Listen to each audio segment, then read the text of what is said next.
Sveiki gyvi susirinkusiai į spaudos konferenciją. Joje dalyvauja Lietuvos kultūros ministras Šarūnas Birutis, taip pat Europos komisijos pirmininko pavaduotoja Nelly Cruz bei Europos parlamento narė Doris Pack. Ministrė, žodis jums.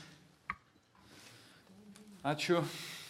Labą dieną, gerbiami ponai ir ponios. Šiandien mes su ministrais ir kitais delegacijų vadovais aptarėme du kultūrai reikšmingus klausimus ir abu juos norėčiau pristatyti. Tai pirmas klausimas buvo kultūra grindžiamos ekonominės plėtros ir socialinės sanglaudos politikos stiprinimas.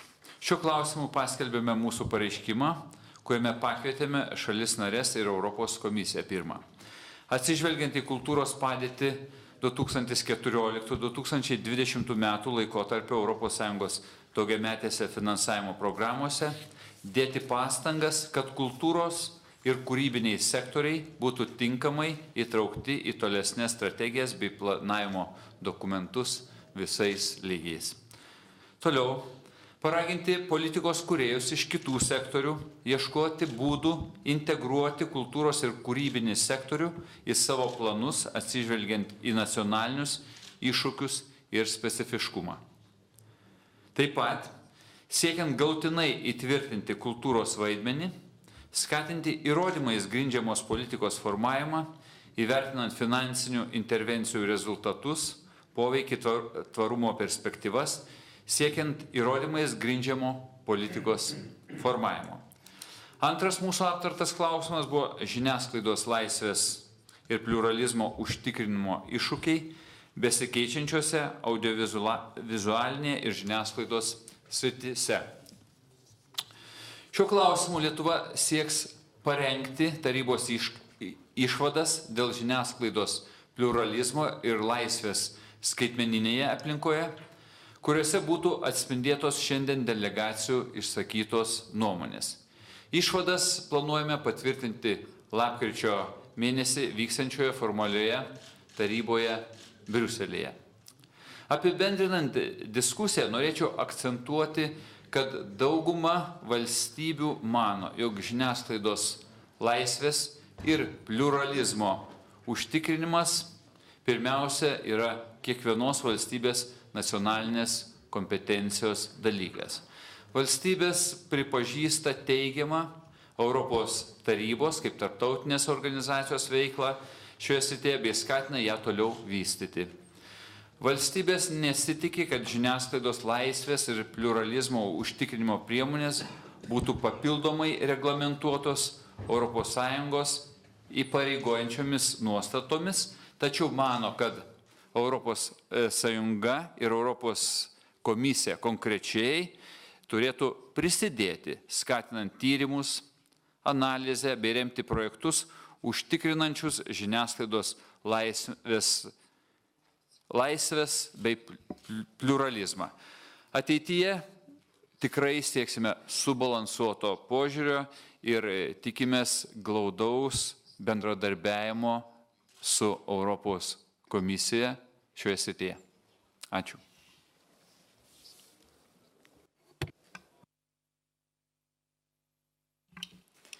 Good afternoon, everybody.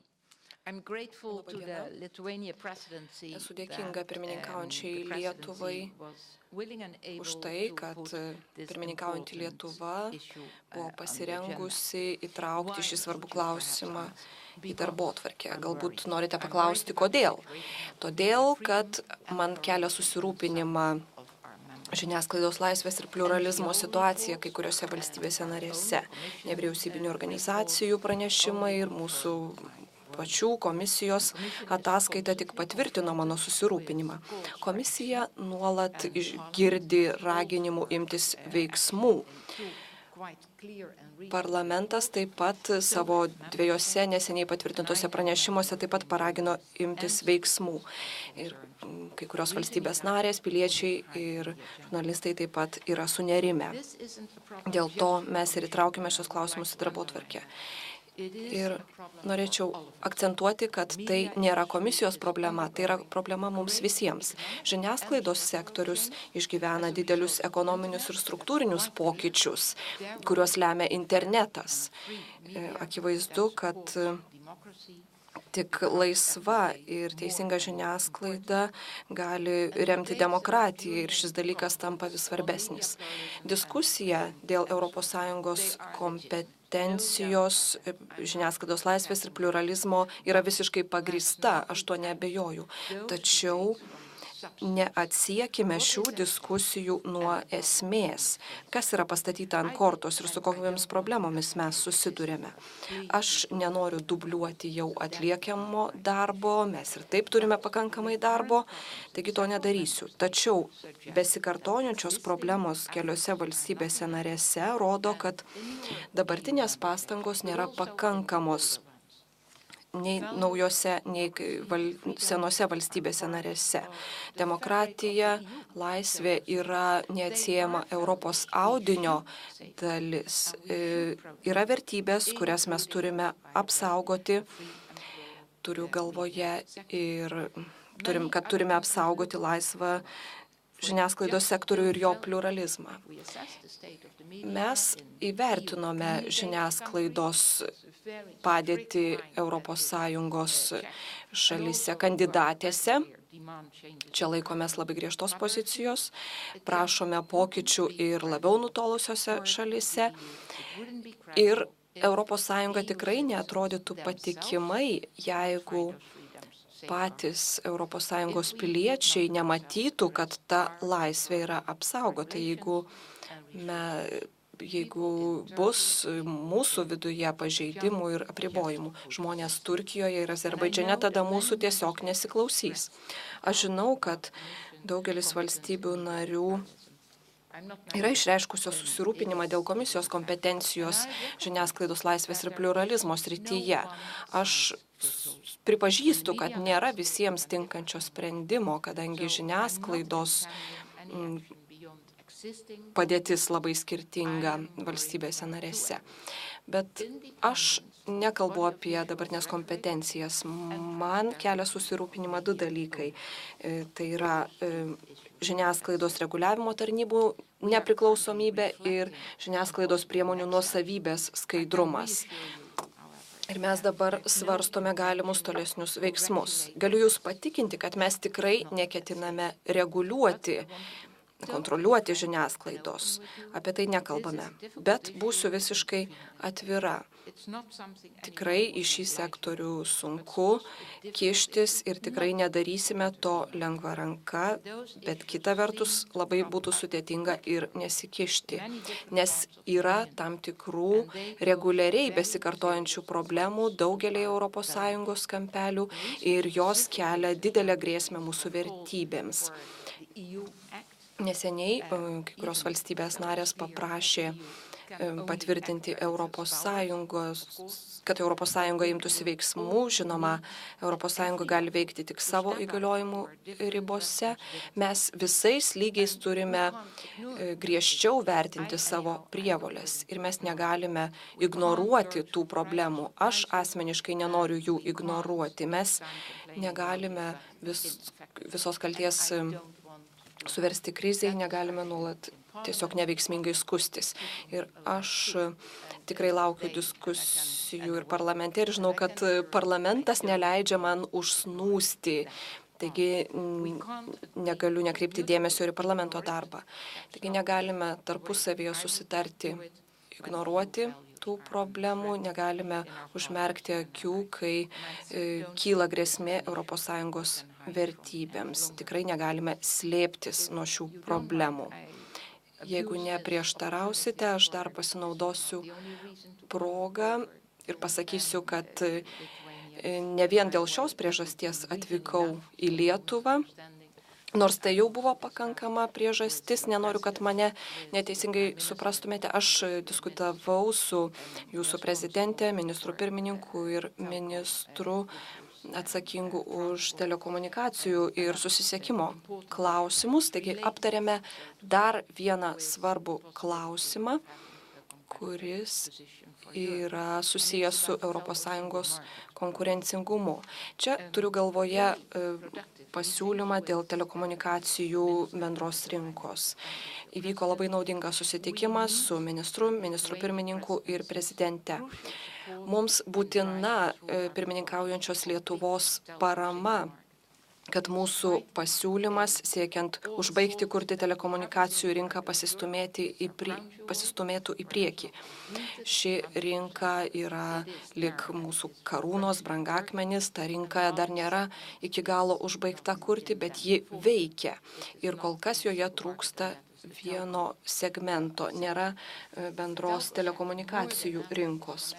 Telekomunikacijų sektorius yra kaip niekada susijęs su skaitmeninė ekonomika, jis svarbus ir socialiniai, ekonominiai, kultūriniai veiklai. Todėl turime čia deramai atlikti savo darbą.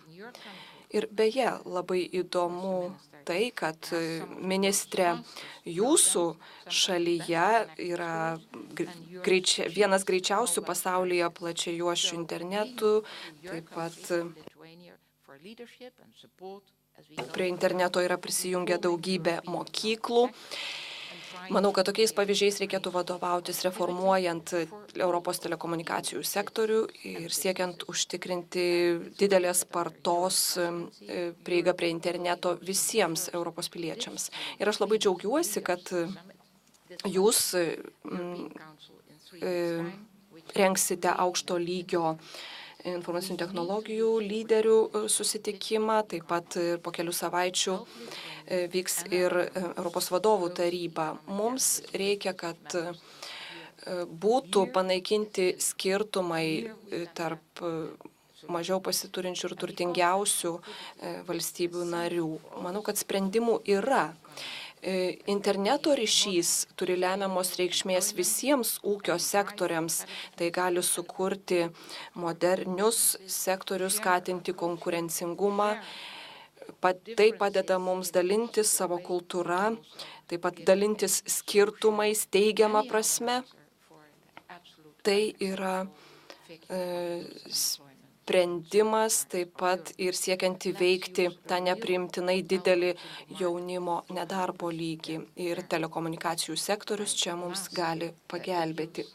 Ir dar papiktnaudžiausių šios spaudos konferencijos laiku pakalbėsiu apie dar vieną svarbų dalyką. Noriu labai aiškiai pasakyti, kad vienas iš mūsų pasiūlymo aspektų yra tinklo neutralumas. Mes visų pirma galvojame apie atvirą internetą. Internetas yra pažangiausia pasaulyje veikianti sistema ir aš noriu pasiūlyti tokius teisės aktus, kurie paskatintų demokratinės diskusijas taryboje ir parlamente. Ačiū. Okay, no, I don't have a paper, so you can be sure that I will not speak too long. Na, aš raštu parengusi kalbos neturiu, nekalbėsiu pernelyg ilgai. Atidžiai klausiausi diskusijų. Ir beveik visais klausimais pritariu, net ir komisijai pritariu, nors ne absoliučiai visais klausimais.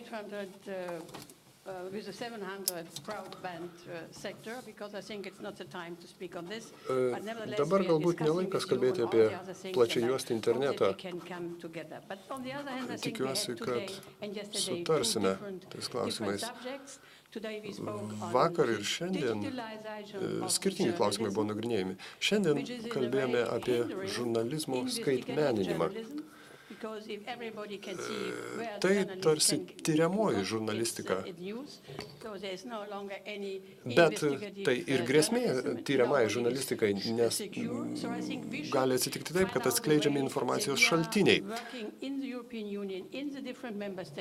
Europos Sąjungoje, skirtingose valstybės narėse, mes turime pasistengti ir rasti būdų apsaugoti žurnalistų saugumą ir informacijos šaltinių konfidencialumą. Problemos įvairiose valstybėse narėse yra panašios. Aš kalbu apie pluralizmą ir žiniasklaidos priemonių nuosavybę. Aš 20 metų dirbau komitete, dirbant šiame su Balkanų klausimais. Ir 10-metyje Vokietijos tam tikra bendrovė nusipirko 46 skirtingas TV stotis, laikraščius ir atrodė, kad jie imsis modernizavimo. Taip nesitiko, jiems rūpėjo tik tai pelnas. Uždirbo pelną ir pardavė. Labai apgailėtina ir buvo gėda man kaip vokietijai matyti tokią situaciją. Susiklostė tokia padėtis, kad praleidome pro akis tokią prastėjančią situaciją Europos Sąjungoje. Net negalėjome pagalvoti, kad Europos Sąjungoje taip susiklostys. Manėme, kad tai savaime garantuoti dalykai, pluralizmas, skaidrumas, bet taip atsitiko. Dabar nuvykstu į Makedoniją arba Bosniją ir Hercegoviną ir jie man sako, nemokykite mūsų, pažiūrėkite į savo Europos Sąjungą, tobulinkitės patys ir tik po to mokykite mus. Vadinasi, mes turime dirbti ir žinokite, kad parlamentas yra jūsų pusėje. Taryba netaip teigiamai nusiteikusi. Kai kurios valstybės narės irgi ne, gal jų reglamentavimas yra geresnis. Tačiau mums reikia pasidalyti tą gero reglamentavimo patirtimi ir rasti bendrą sprendimą. Vakar aš susitikau su kultūros ministrais, vakar vyko įdomi, naudinga kultūros konferencija. Pateiksiu vieną mintį, kuri buvo išreikšta šiandien ir vakar. Kultūros srityje profesorius sako, iškėlė tokią mintį. Reikia iš vartojimo pereiti į dalyvavimą, pasitelkiant naująją mediją, naujasias priemonės. Pasitelkime tuos instrumentus ir tuomet ir mūsų gyvenimas taps geresnis, žmonės taps geresni per tą dalyvavimą. Profesorius sako, taip teigia. Žmonės, dalyvaudami kultūros renginiuose, kuria naująją kultūrą, pasiteldami tas skaitmeninės priemonės. Žmogus, dalyvaudamas kultūrinėme gyvenime, suvokia savo poreikius.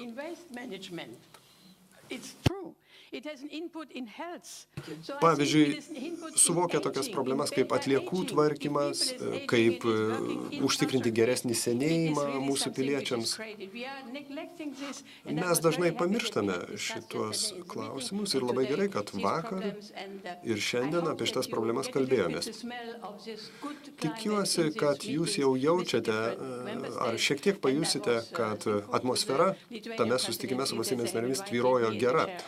Ir dėkoju Lietuvai, pirmininkui, kad pakvietė mane kaip atitinkamą Europos parlamento komiteto vadovę.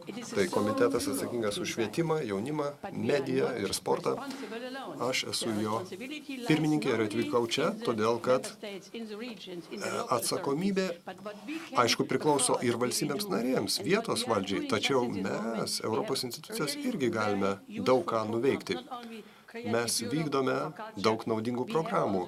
Kūrybinga Europa, kultūros programa, Erasmus Plus programa, tai galimybės švietimo srityje, švietimo pačia plačiausia reikšme. Galite didžiuotis, kad mes, išrinkti jūsų atstovai, dirbame dėl šių tikslų. Kartais su komisija, dažniau su komisija, kartais ir su taryba ranka rankon dirbame, bet dirbame. Fona, štai ten.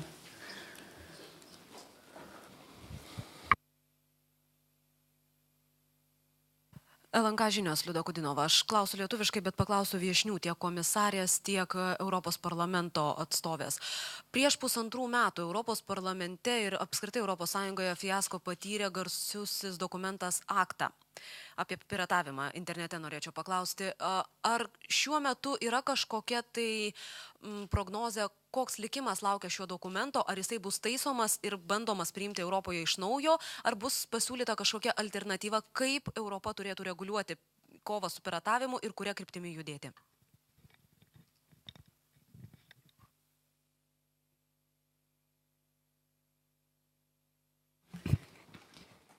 it is one of the issues talking about piracy. It's one of the issues that Piratavimas yra vienas iš tų klausimų, kuriuos sprendžia pora komisijos narių.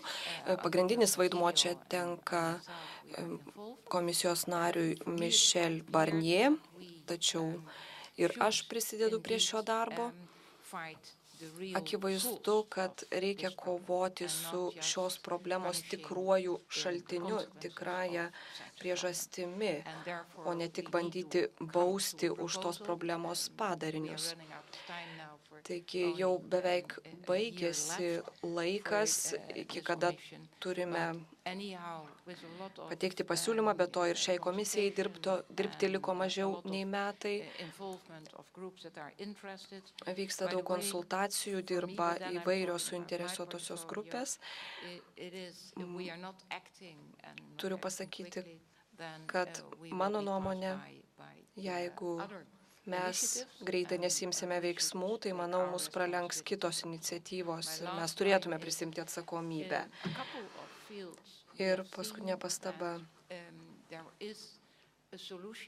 Manome, kad keletoje sričių sprendimus arba dalinius sprendimus būtų galima įgyvendinti per privačią iniciatyvą. Juk iš esmės žmonės nenori užsiimti neteisėtą veiklą. Bet žinoma, ir jeigu būtų pateiktas toks sprendimas, kuris padėtų viską daryti legaliai, manau, žmonės rinktųsi būtent tokį sprendimą. Ir tai būtų labai svarbu autoriams, tikrai jie nusipelno tinkamo atlygio, jeigu jie to negaus, tai reikš kultūros pabaigą. Aš sutinku. Tie žmonės, kurie dirba šioje srityje, kurie siūlo savo kūrinius internetu, jeigu jie negalės to daryti, tiesiog prarasime kūrėjus. Taigi mes turime suteikti tiems žmonėms galimybę užsidirbti iš to, ką jie daro, pragyventi iš to, ką jie daro. Manau, mes turime šviesti jaunimą, kad jis žinotų, jog už tai, ką jie randa internete, reikia mokėti. Žinau, kad komisijos narys Barnier jau ilgą laiką dirba su šiais klausimais, tačiau tai nėra lengva, nes labai sudėtinga parengti tokių teisės aktų, kurie būtų tinkami visoms sritims.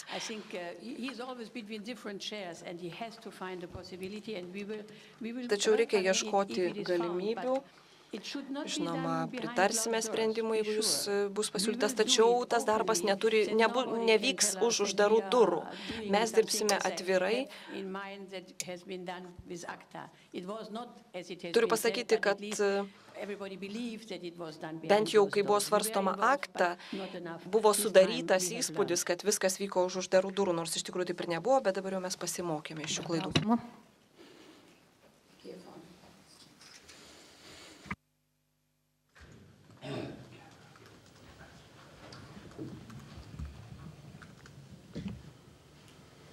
News agency BNS Gerda Savickaitė. I wanted to ask Vice President.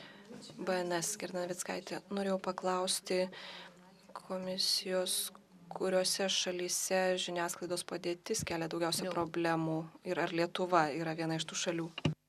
Atsakymas ne. Keep it like that. Tiek te pasakysiu. Ir reikia, kad ir toliau tai būtų.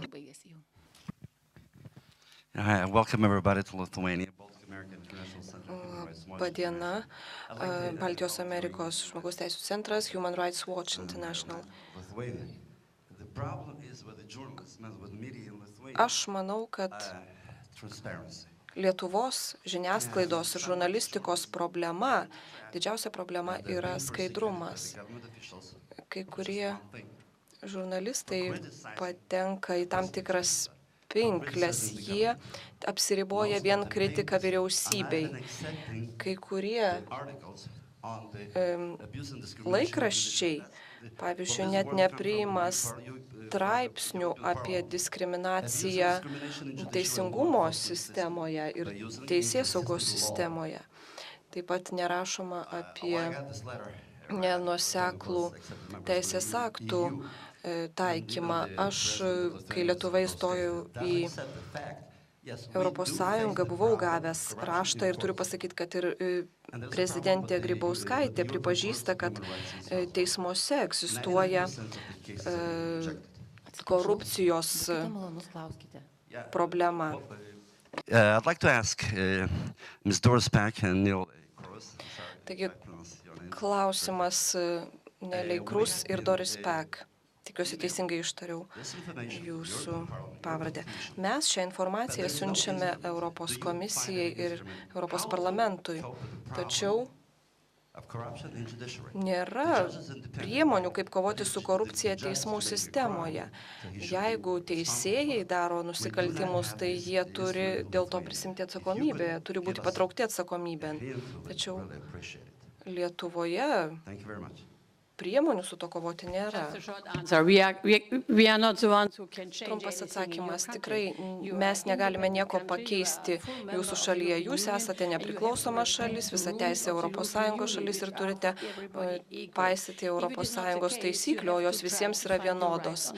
Ir jeigu taip nėra, tai reikia bandyti apginti savo teisės teisme. Jūs paminėjote Strasbūro žmogaus teisių teismą. Jis visiškai nesusijęs su ES teisingumo teismu, kuris veikia Liuksemburge.